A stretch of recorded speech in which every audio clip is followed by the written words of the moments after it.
Warning. The Drama King is in the building. The Drama King is in the building.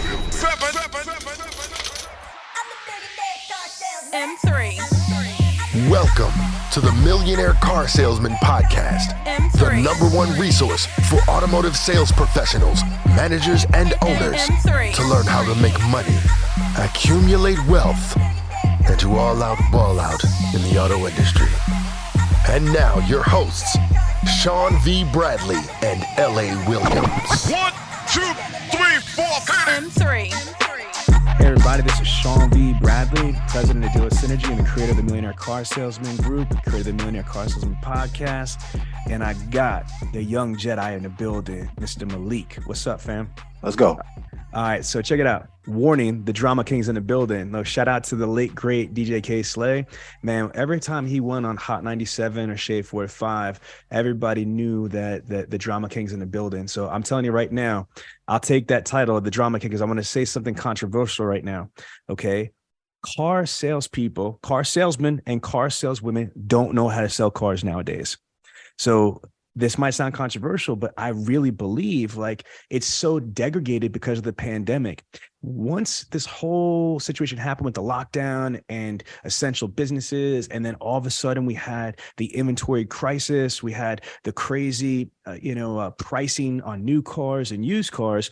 This created a vacuum. What happened was people were able to sell cars that didn't know how to sell cars, because if you had the vehicle and it was available, they would buy it. But it's worse though. It wasn't just that if you had the vehicle and it was available, they would buy it. They would buy it with all the money.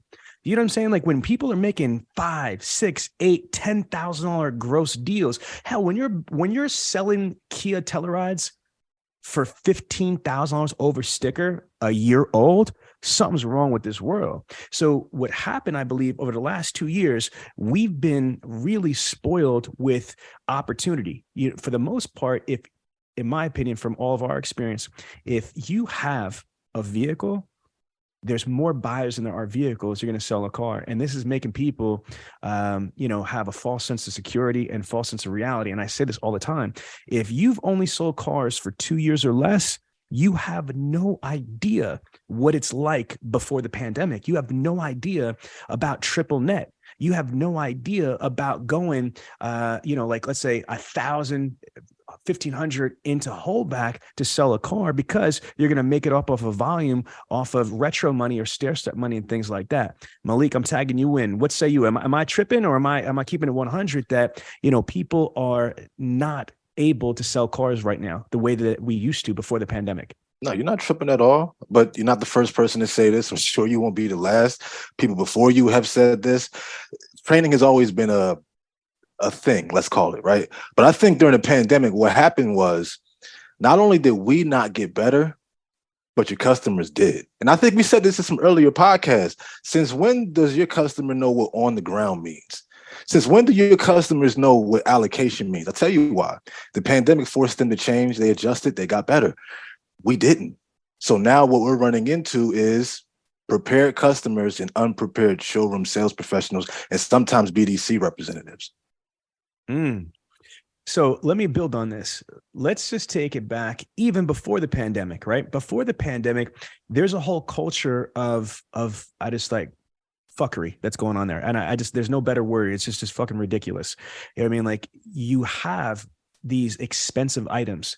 The average vehicle is over $30,000, new car, right? So when you have something that's 30, 40, 50, 100, 200, $300,000 or more, then you need to know that product. But there is a culture in dealerships all over the country right now where, it's okay to not take the manufacturer's testing. It's okay to scam your product knowledge certification. But let's just pretend, Sean, that's not true. I took my test. Well, then you're one of the minority people that took that shit seriously, because most people blow through it, or it's a waste of time, or they pay somebody else in the dealership to take their shit so they're compliant, but they don't do it themselves. I say that before the pandemic, this problem existed. But here's the difference, though.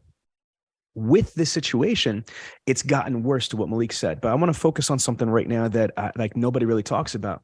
Okay, Malik, let's just say, pick a franchise, any franchise. Let's go Ford. Okay, Ford, number one selling vehicle on planet Earth for the last, 45 years? Okay, Ford's a great product. If you are a Ford salesperson, you have to get product certified from the OEM, from Ford manufacturer. True or false? 1000% true. Okay, but here's where the challenge is. The challenge is this. If I get product certified, where the hell am I learning how to sell the car? Here's the conundrum. I love that word, conundrum. Just because I got product certified, that means I know the product. It does not mean that I know how to sell the product. It does not mean that I know how to greet and engage the prospect. It doesn't mean that I know how to qualify the prospect, identify wants, wishes, expectations. It doesn't mean that I know how to select the product, the proper product for that prospect. It doesn't mean I know how to do a full features and benefits walk around presentation the right way. It should, but it doesn't all the time. It doesn't mean that I know how to do a demonstration drive. It doesn't mean that I have a library of objections and rebuttals and trial closes and closes. It doesn't mean that I know the subtle art of negotiations. It doesn't mean that I know when to TO. It doesn't mean that I know how to follow up. It doesn't mean I know how to use my CRM. It doesn't mean any of that shit, man. It just means that I know the product, supposedly, allegedly, I know the product. Malik, right or wrong? You're right. So here's the thing. Just because you get product certified on Ford, that's only half the battle. Like G.I. Joe, remember that? G.I. Joe, knowing's half the battle. Okay, go Joe, right? So G.I. Joe, knowing's half the battle. That's only half the battle. The problem is this. It's so many layers to the problem. There's problems upon problems. And I don't want to be like the hater of the industry, because I love this industry. I'm an advocate, but I'm also a realist. I'm blunt. I'm brutally honest with the realities of the situation is this. Most people, not all, but most people, means more than 51% of people, do not take the product certification seriously. They don't know the products as well as you would hope or expect somebody that's selling a $30, $40, $50, $60,000 item. And to what you said, it's crazy to me that the prospects, the potential clients, know more about the actual product than the person selling it does. Well, Sean, that's kind of difficult. No, it's not. If this is your fucking job, step up and do your job.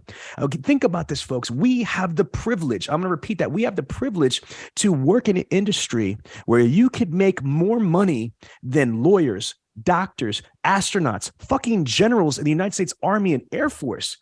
I just talked to a salesperson the other day at a Hyundai dealership that made $350,000 selling cars. I don't know about you, but I feel like I'm living in an episode of SpongeBob SquarePants. This is opposite world. When you have the ability to make hundreds and hundreds of thousands of dollars, but you're too fucking lazy to learn the product, you're too lazy to turn on and take the certification seriously, that just baffles my mind. I mean, there's some people that have to go to medical school. They have to go to, college school. They have to go to undergrad. They got to go to grad. They go to medical school. They go to law school. They go to freaking astronaut school, whatever they got to go to be able to do a career. But yet in this industry, you know what I mean? Like here's the test. Would you like to work here? Okay. That's it. Not even a question. If they can breathe, you're hired.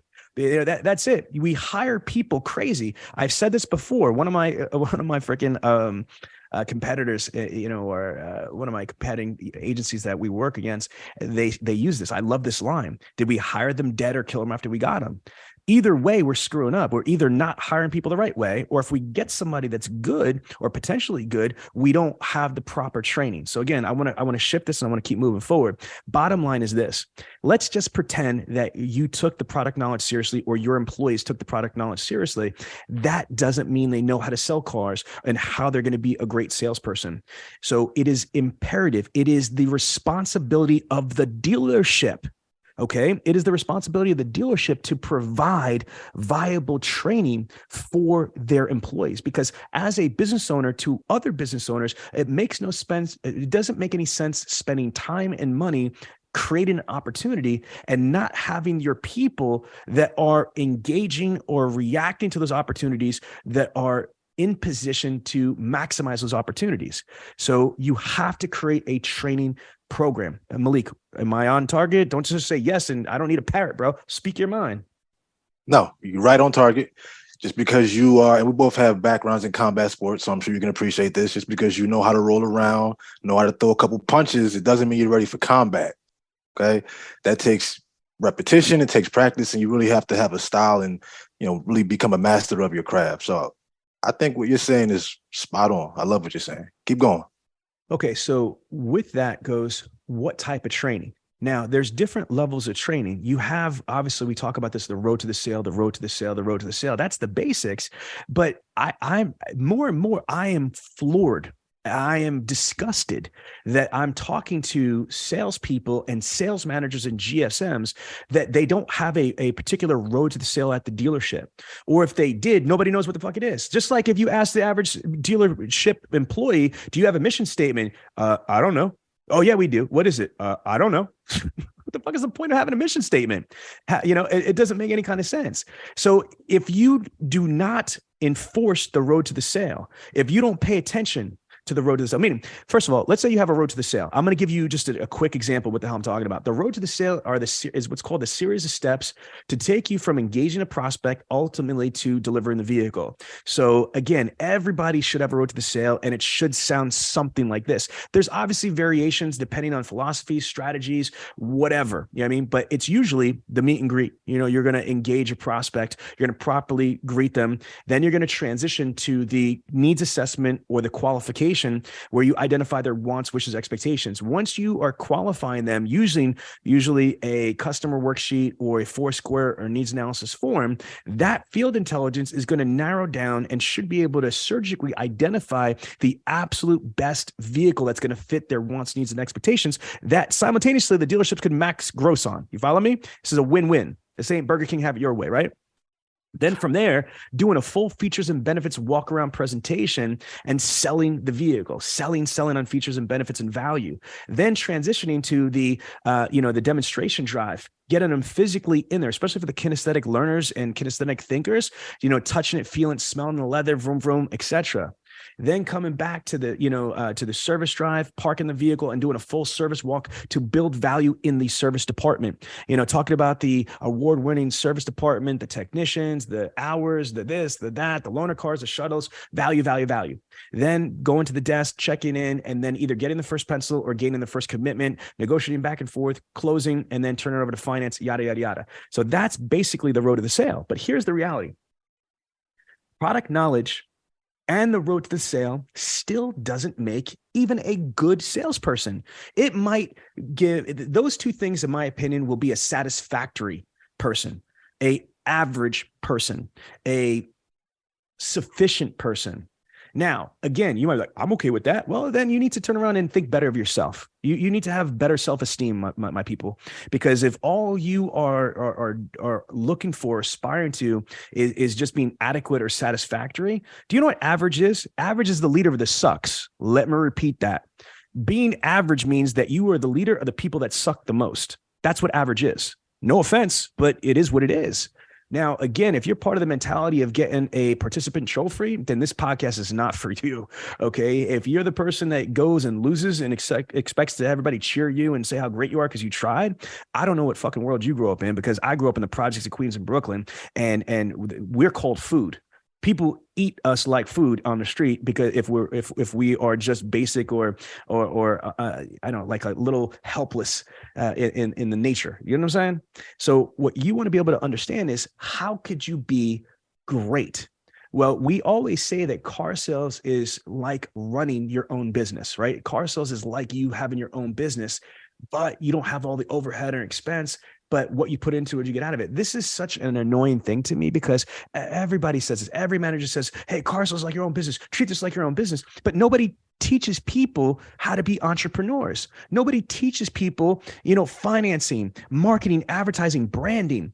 I was just talking to somebody that we're going to have on the show very soon. His name is Gino Kyle. Shout out to my man, Gino. He's one of the most dope, awesome, stupendous, sick, polished closers I've met in my 23 years. So he's based out of Indianapolis, Indiana. And my man said something to me today that I knew, but to hear it from a 52-year-old man that was a general manager. He's a sales manager at a dealership now. He was retired, then he came back into the industry. You know what I mean? Like a lot of people, once you come in, you're never really done. So Gino said to me this morning, actually, Malik, that, man, the most successful salespeople right now and the ones in the future are going to be the ones that that understand marketing and advertising. I mean, the people that understand TikTok, people that understand WhatsApp, people that understand Instagram. This shit is not a toy anymore. It's not a game. This is not social media. You got to realize that Facebook is not a social media. Facebook is a mobile marketing platform. It's a publicly traded multi-billion-dollar corporation. Do you see what I'm saying? So this is not a game. This is not a fad. This is not like people thought. You know what this is like, bro? This is exactly like hip hop. When hip hop first came out, they're like, oh, this shit is a fad. This shit ain't gonna a bunch of freaking, ghetto ass people rapping and beatboxing, all that stuff. That shit ain't gonna last. Are you kidding me? It is a multi-billion-dollar industry. And there's billionaires in hip hop. Jay-Z, Rihanna, was Kanye West before he went cuckoo. You know what I mean? But again, that's how this is. It blew up. Hip hop is a major musical, category. Grammys, Oscars, hip hop. You know what I'm saying? And I'm not trying to advocate hip hop. I'm trying to correlate that internet, social media, digital marketing, all this stuff is extremely relevant. Now, when I was talking to Gino, we were talking about this, and I want to get your opinion on this, Malik. Try to imagine, right, that the average dealership, as per NADA says, you're talking about Ford, right? Let's just use Ford dealership. The average dealership is roughly about $650 per car in advertising, which means the average dealership right now is spending about $65,000 a month in advertising. The average dealership sells less than 100 cars, but let's round it up, 100 cars. So that means that it's $650 per car. Okay, what does that mean? That means in a lot of dealerships' minds, they think that it costs them $650 to sell a car. How do they come with that number? Well, if my total advertising budget is $65,000 this month, I sell 100 cars, I just divide that by that, and that gives me $650 per car. But what they don't do, which is absurd to me, is they don't factor in, okay, if I'm a Ford dealership, I just said to you in the beginning of this podcast that Ford F-150s, well, I said Ford, but Ford F-150s are the number one selling vehicle on planet Earth for 45 straight years. So again, there's people that are going to come to your Ford dealership because you have F-150s. That's fact number one. Fact number two, you might be just the local closest dealership. There's people that are wired that they don't want to travel, don't want to go too far. So, like right around the corner, Medford Ford. Literally 4.5 minutes from my doorstep in Medford, New Jersey, is a Ford dealership. Now, some people in town are not going to go to the highway or go to the next town over if there's a freaking dealership right there, new and used cars right there. So it's convenience. What about people that lease cars? They have to turn their cars in. What about accidents? Somebody just totaled their car, et cetera, family, friends. So there's a lot of mitigating factors. So if you look at that $650 per car number, it's not real. The real number is upwards of $800 to $1,000. Sean, what do you mean by that? I'm saying on the air right now, I am telling you people, it cost approximately $800 to $1,000 to sell one car through advertisement. So what does that mean? That means if a dealership spends money on, digital marketing, radio, TV, print, whatever, influencers, any type of marketing advertising, if you reverse engineer and you track it the right way, if you attribute it the right way, it's way more than the $650 per car. So here's my point. So dealers are okay with spending $65,000 a month to throw shit against the wall. Dealers are okay with spending $800 to $1,000 per car to sell a car. But for whatever reason, dealers don't have the desire to invest in their people, not just for training, but let's just talk about marketing for a second here. So let's just use T Got Your Keys, Tiana Mick, right? Everybody knows T. She's nationally recognized. She's recognized by the OEMs, like General Motors had her speak, in front of 4,000 dealers on like their intranet, what have you, about diversity and inclusion. Here's a 19-year-old young woman, 19 years old, when she was working at Patriot Buick GMC. And what happened?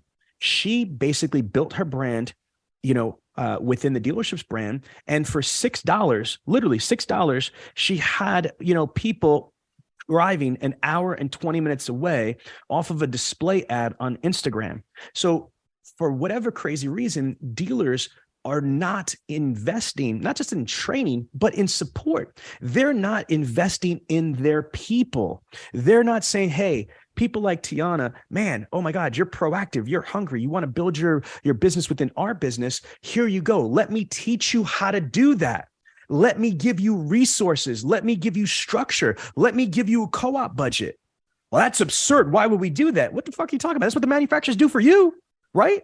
The manufacturers give you ad covenant. They give you ad guidelines. They give you franchise guidelines. They give you co-op money. They give you rebates and incentives. They give you all this shit. And they basically try to empower the individual dealership to be all they can be, to grow their, Bob Ruth Ford business, right? Bob Ruth Ford is a franchise of Ford manufacturer. So Ford manufacturer is doing everything in their power to support and promote and train and provide resources and oversight to Bob Ruth Ford and every other Ford dealership in the country to grow their Ford dealership business.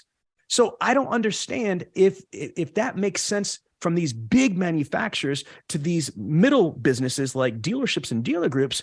Why is that not resonating? Why would you not want to follow the yellow brick road that your OEM is doing for you? And the cool part is every fucking dealer I've ever talked to has some type of complaint or a lot of complaints of the manufacturer. They don't do this. They don't do this. They don't do that. Manufacturers.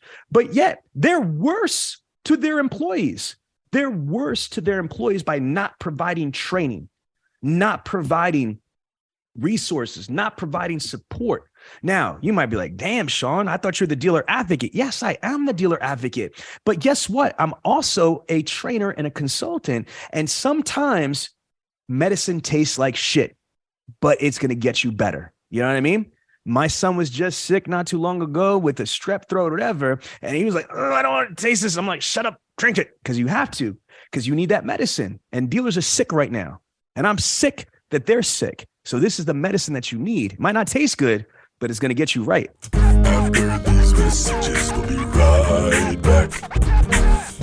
Dealer Synergy is an award-winning training, consulting, CRM, recruiting, and accountability firm. We are a 13-time Dealer Choice Award winner. We have proudly served automotive dealers for 20 years and have trained over 150,000 automotive sales professionals. We've worked with over 3,700 rooftops across the country, not including our global clients in Canada, Russia, the Dominican Republic, and more. We are the most sought-after subject matter experts and pioneers of the automotive industry. Our executive team has a combined 75-plus years of automotive industry expertise at the highest level. We've literally taken dealerships from having challenges and problems, some even on the brink of bankruptcy, to becoming national success stories. Dealer Synergy had really helped build something from the ground up. You guys have made me fall in love with what I've always loved to do. I give credit to Dealer Synergy. I just hired 8 people, and Dealer Synergy HR really was critical in me being able to do it. You provided the training, you helped us with our CRM. You provided a solution for a lot of things that I was looking for. Our people loved LA, what Karen has done for me personally. Franca, her communication back and forth. You've got a really solid group of people. Having somebody like Sean and his company that knows automotive, so the marriage between what knowledge he possesses and the fact that he has this great video production staff, it gives you the best of both worlds. So I would certainly recommend them. Sean comes in the dealership and he advanced us light years ahead of our competition. Just an absolute leading edge training company. Go to BradleyOnDemand.com and give your team access to the best automotive training in the world. All right, so I'm going to do something that nobody thought that I would do. I'm going to come to the defense of the dealers. I'm going to come to the defense of my GSMs and my sales manager just a little bit, right? Because I am involved. I mean, Sean to tell you, I'm involved with clients all across the country. I've even been involved with a lot of our people in the Millionaire Car Salesman Facebook group. So I have some field intelligence on this, Sean. So especially post-pandemic, more GSMs, more sales managers are willing to at least look into resources for their people. But what they're running into is, Sean, look, my guys don't want to do it. I can't get them to do it. We can't get them. We can't hold them accountable. The second thing we're running into, and I understand where they're coming from when they say this, Sean, I don't get paid to train these people. Now, whether that's true or not is up to the dealer principal and how they decide to compensate you. And Sean, I'm sure you'll have something to say about that. But this is really how some managers feel. I'm not paid to train my people. So how would you respond to those two things? I would just have to say, what planet are you fucking from? You're not paid to train your people. Somebody needs to smack the spit out of your mouth if you even say that to me. If you're making money, just so you know, Malik, sales managers usually make a percentage off the total gross of the sales department. GSMs make a larger percentage of the gross of the sales department. General managers get a percentage of everything from variable ops and fixed operations. So yes, you might not have a line item that says training compensation in your paycheck, but you are only making the money based on the effectiveness of your people. So let me explain. If you've got 10 salespeople and they average 10 cars a piece, right? 10 times 10 is 100. So if you have a 100-car store with 10 salespeople and you're bringing in, let's just say $300,000 a month. Okay, that's only averaging 3 G's a copy. I know you guys are probably like 6, but just humor. This is a podcast, an example. Okay, well, if you took time to help get your people to the next level, follow this math.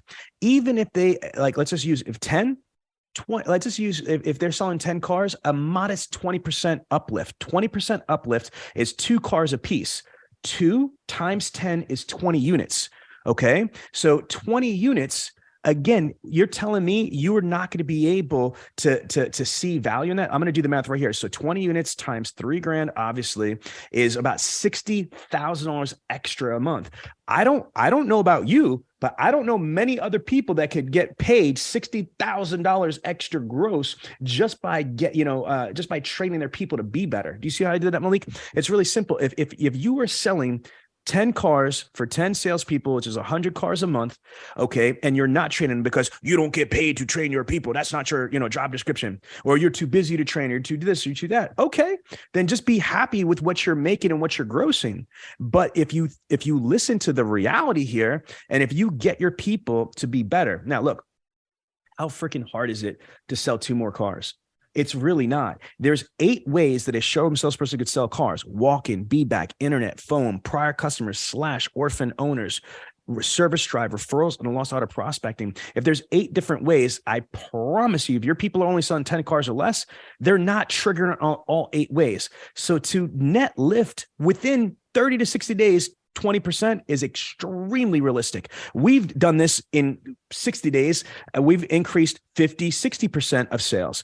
Now, again, it sounds bigger than it is, because think about this. If you're only selling 10 cars, to go from 10 to 15, it's not that hard. It really isn't, especially if you're maximizing on all the opportunities. You've got residual, carryover, which is building up your pipeline, et cetera.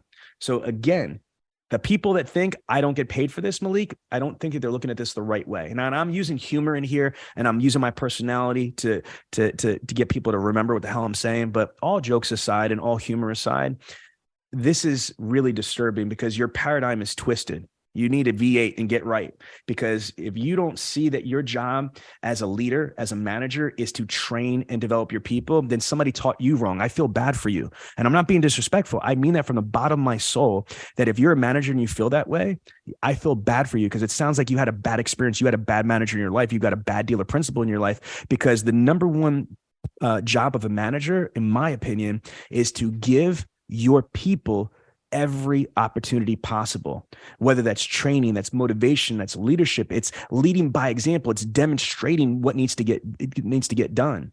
It's identifying every possible problem or obstruction or obstacle in their path and fucking removing it surgically, or with like construction gear if you got to. I mean, that's what a manager's job is, to get their people to be the best that they can be and maximize the potential. See, there's something called interdependence. If you just have 1 or 2 rock stars and the vast majority of your people are weak, then guess what? You're only as strong as your weakest link. That's from an army saying. You're only as strong as your weakest link. Okay, Malik, give me the next bullshit excuse. So yeah, like I said, so Sean, look, I invest in the training resources. We invest in the tools. We invest in the training. My people won't do it. Okay. So what do you want me to do about that, Sean? Okay, so that's a you problem. That's a management problem. That's an ownership problem. That's not a them problem. Listen, I'm a parent. Malik, you're a parent. Okay, how old is your little boy? 5 years old. Okay, he's 5 years old. Is he qualified to be able to make life decisions at 5 years old? No, he is not. Okay, so if your little boy said to you, yeah, I want to stay up all night and eat like candy, and I don't want to take a bath ever, and yeah, that's how I'm gonna live. What are you gonna say? You must have you met my son? Because that's exactly what he said. And I look at him like he has 3 heads, and I direct him to his room. But that's my point, though. But you're not gonna go. You're not gonna go to your girl and say, you know what? I don't know what to do. He don't want to go to sleep. He don't want to eat healthy. I guess we let him fucking run around the house and we'll just pick up the mess. And when he has cardiac seizure from all the damn sugar that he's eating, then we'll deal with it then. No, it's absurd.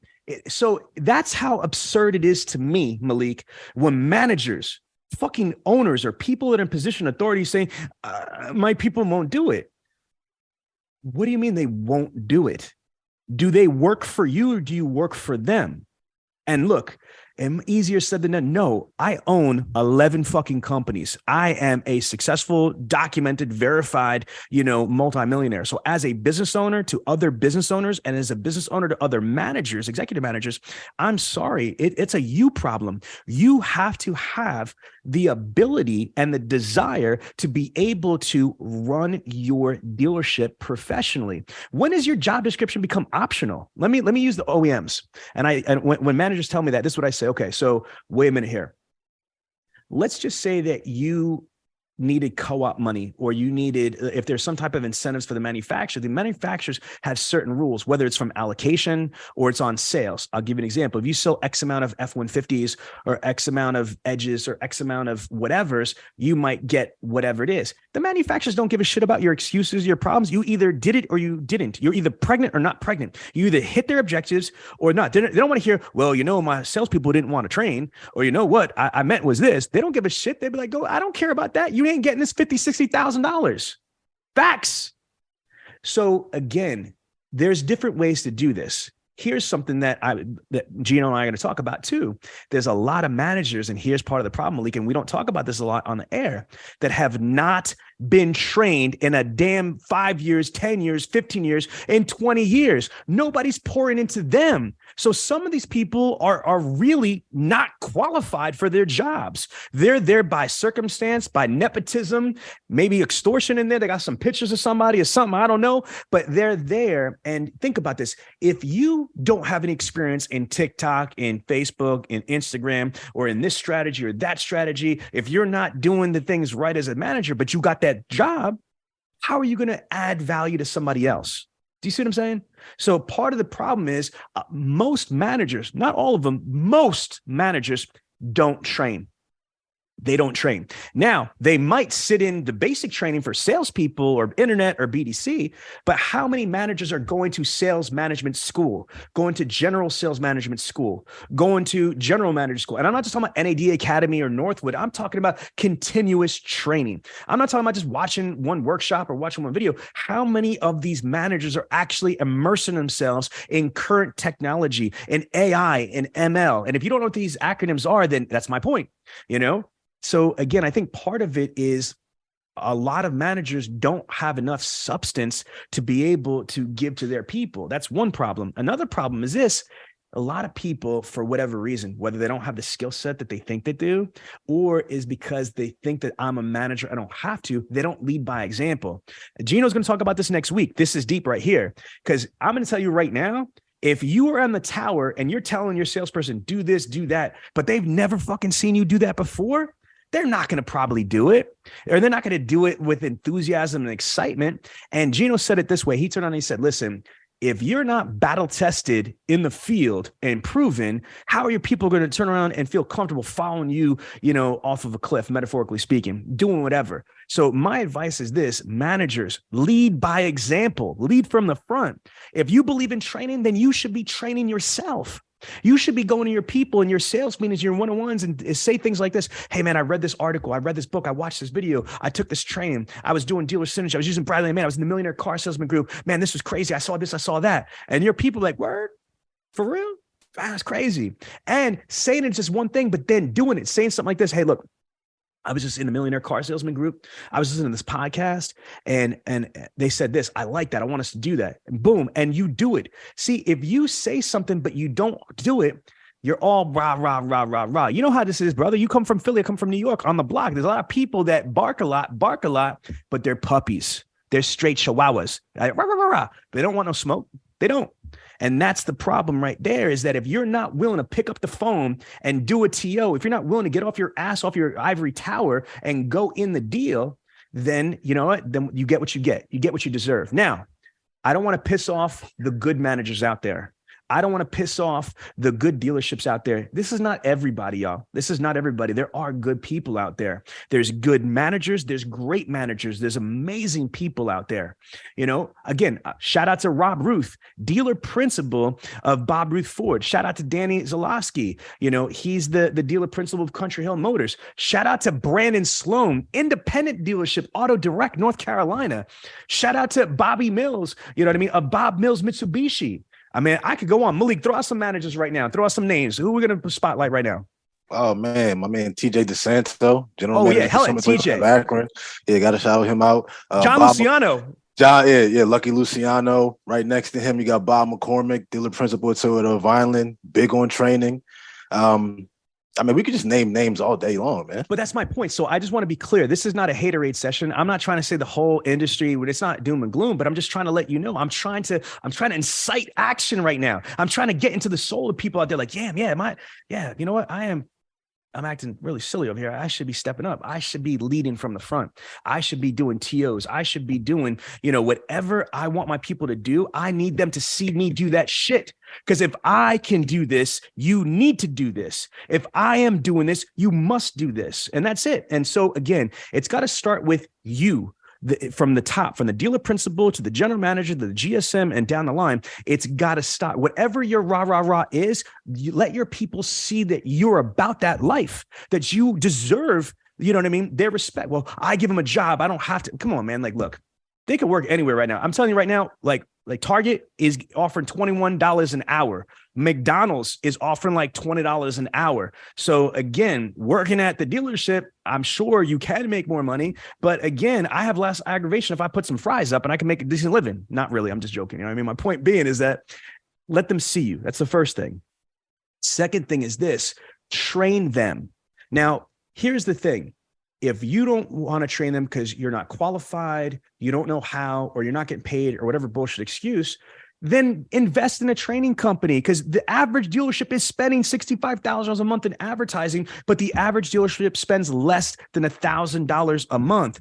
Now, again, Dealer Synergy, we have literally over 3,700 clients over the last 19 years in 5 countries. So we're blessed. But think about this for a second. There's like literally 50,000 dealerships between franchise and independent. There's more. There's almost 60,000. There's about like 16,500 franchise, another 40,000 approximately independent. So we're talking about like literally about 55, 60,000 car dealerships out there. And in 19 years, we've only got to 3,700 rooftops. Now that might sound like a lot. It's a lot of money. It's a lot of fun, a lot of this, a lot of that, but it's only a speck off of 3,700 versus 60,000. Okay, let's just do some math. Check this out. The average dealership, let's just say it's just 10. So if we have 3,700 rooftops times 10, okay, so it's maybe 37,000 to 50,000 individuals trained at the dealerships. This is not our conferences. This is not, this is just like, like direct training. But let's now take the 60,000. You take 60,000 times 10. Okay, 600,000 automotive professionals out there. Do you see what I'm saying? There's such a massive amount of people out there, and you need to make sure that you're providing training for them, folks, because it's ridiculous to me that we spend so much money on marketing, advertising, branding, toilet paper, inflatable gorillas, stupid shit that we'll never need or whatever. There's so much waste that's there. But the number one asset, the number one thing that every dealership has is their people. Your people are your greatest assets. You need to invest in your people. And here's the thing. Okay, we do have training. Come on, man. Stop that stuff. If you're still using shit in cassette tapes, that don't count. That don't count. I'm going to shame you on this podcast. If you still got a VHS machine, which a lot of you do, because I've been to your stores before, if you still have like those old school tapes, we got a problem. Hell, even if you've got DVDs to do your training, we got a problem, because that's so antiquated. You know what I mean? The world has just changed in the last 2 years, like dramatically. The entire world just had an Avenger blip, just like the whole Thanos. That's just what happened through the whole COVID and the post-apocalyptic, pandemic that was there. One second, young Jedi, you had your turn. You want to squander it, so you got to wait for me now. Just kidding. Follow me on this. You need to have the proper training for this century. You need to have training that was designed literally with the last 2 years of reality, from communications, from social media, from TikTok. Oh, TikTok is just a toy. I'm going to tell you right now, there are dealerships. I know a Mercedes-Benz dealership, part of the Jeff Weiler Auto Group, that sold over 110 cars off of TikTok.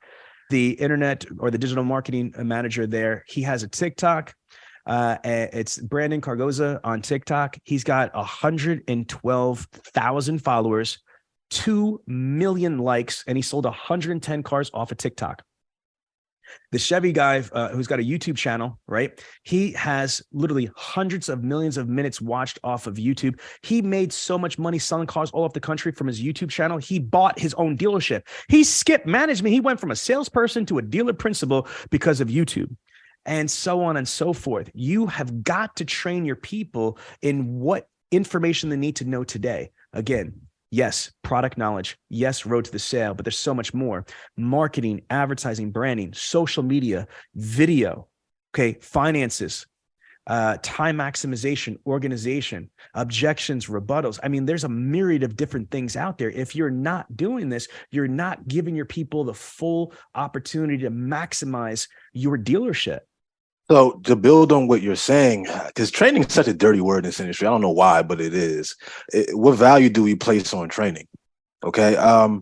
Just think before, to my managers and owners, before you got that position, first job, whether it was an automotive or not, did you or did you not value the training?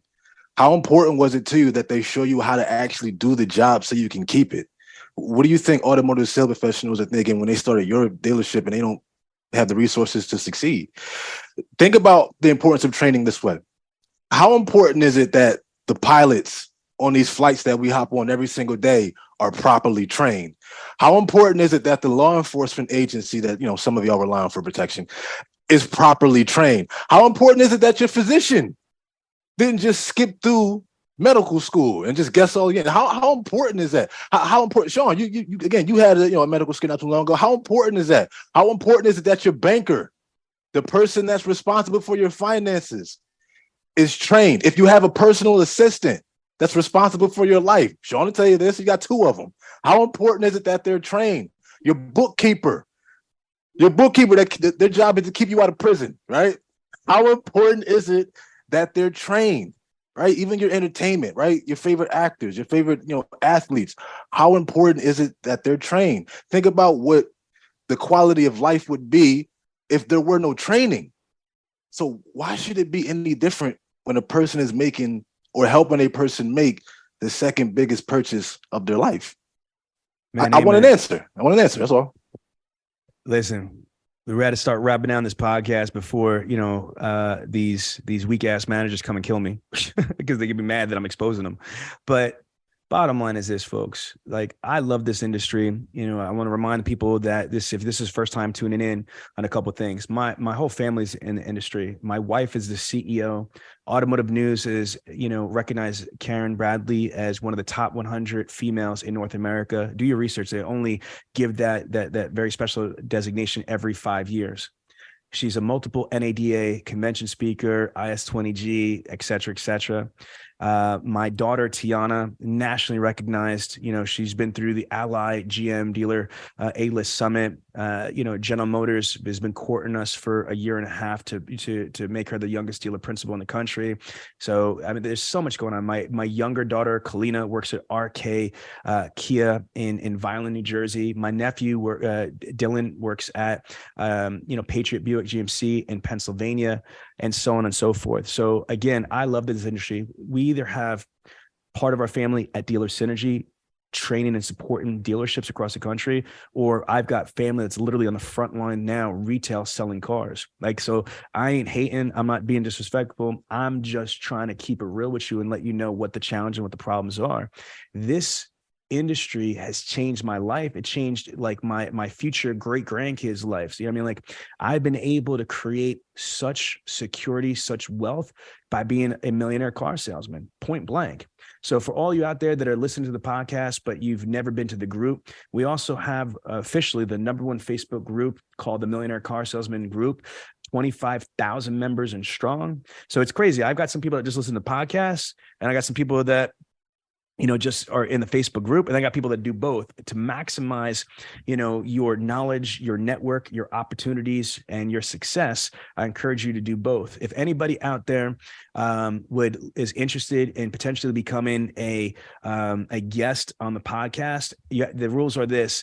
I'm looking for frontline people. If you're a dealer principal, GM, F&I manager, internet director, BDC director, digital marketing manager, or sales consultants, anything, but you have to either own or work at a dealership. I want you on the podcast if you're able to provide value. Obviously, we have a pre-screening process so we can figure out what your strengths are, what your value to the podcast is. But I love finding and meeting amazing people throughout the United States, learning about their stories, learning about their successes, learning about their failures so we could avoid them, and then share them with all you guys. Now, Malik, if somebody's interested in a free strategy session or free, training, assessment or anything like that, how do they get a hold of you? You can reach me on Facebook, Malik Young Jedi Bronner, probably best. I'm also on LinkedIn. Best is probably going to be my cell phone, 609-933-6566. I do not have banker's hours. You are never disturbing me. Please, pretty please, with sugar on top, reach out to me so I can assist you. All right, listen, you've been rocking with Sean V. Bradley and the Young Jedi, Millionaire Car Salesman, Dealer Synergy in the house, Bradley the Man, and all that. Take care, everybody. So there you have it, the Millionaire Car Salesman Podcast. This podcast comes to you every week from the city of brotherly love, Philadelphia, Pennsylvania. If you have a question about the show or would like the chance to become a guest, feel free to contact us directly at 856-546-2440 or email us at millionairecarsalesman@gmail.com. This program is a presentation of Synergy Records, produced by Tiana Mick and L.A. Williams. Production and engineering by L.A. Williams.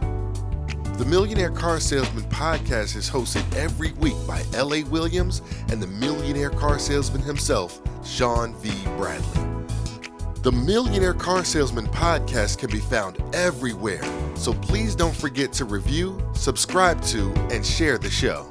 Thanks for listening to the Millionaire Car Salesman Podcast, and remember, where I'm from, money provides options. If you enjoyed this podcast, then make sure to give it a thumbs up, subscribe, and leave us a review. Let some other folks know about it. Oh, and don't forget to join the Millionaire Car Salesman group on Facebook. We'll see you there.